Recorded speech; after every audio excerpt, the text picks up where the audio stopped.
في مقطع اليوم بشرح احسن 5 اشكال ممكن تسويها بمكعب روبك.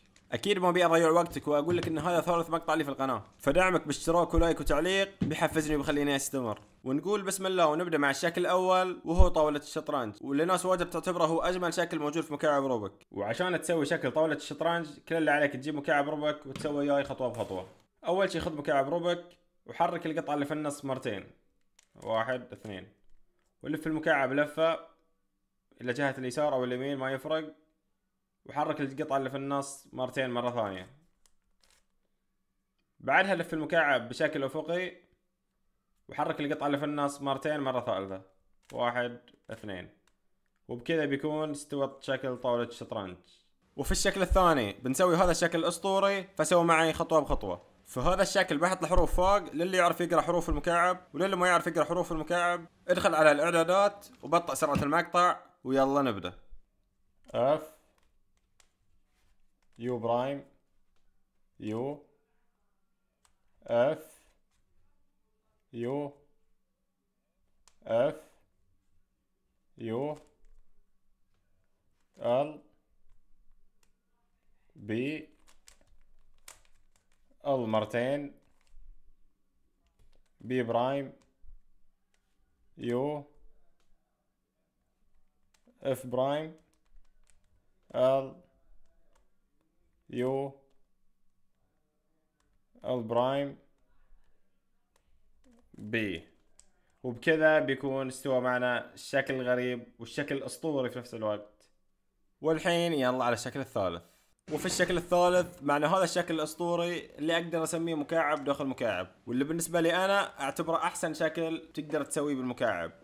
اف ال اف يو برايم ار يو اف مرتين ال مرتين يو برايم ال برايم بي دي برايم بي برايم ال مرتين، وفي النهاية يو. وبكذا بيكون استوى مكعب داخل مكعب. واحسن شي فيه انه تقدر اذا قلبته ينقلب معك الالوان كلها زي كذا. وفي الشكل الرابع وقبل الاخير معنا هذا الشكل. هذا الشكل يعتبر من الاشكال السهلة، فما بحط حروف في هذا الشكل. كل اللي عليك انك تروح لاي جهة، مثلا الجهة اللي تحت وترقي اللي تحت مرة واحدة، وبعدها تروح الجهة اليسار وتلف الجهة اليسار للجهة اليمين مرة واحدة، وبعدها تروح الجهة اللي فوق وتنزل اللي فوق تحت مرة واحدة، بعدها تروح اليمين وتلف اليمين جهة اليسار مرة واحدة.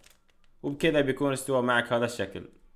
واخيرا وفي الشكل الخامس معنا هذا الشكل، والحلو فيه انك لو تلف المكعب لاي جهة بتلاقي شكل يشبه حرف السي واليو. فيلا خلينا نبدا الشكل الاخير. يو برايم بي مرتين يو ال مرتين دي ال مرتين ار مرتين دي برايم بي برايم ار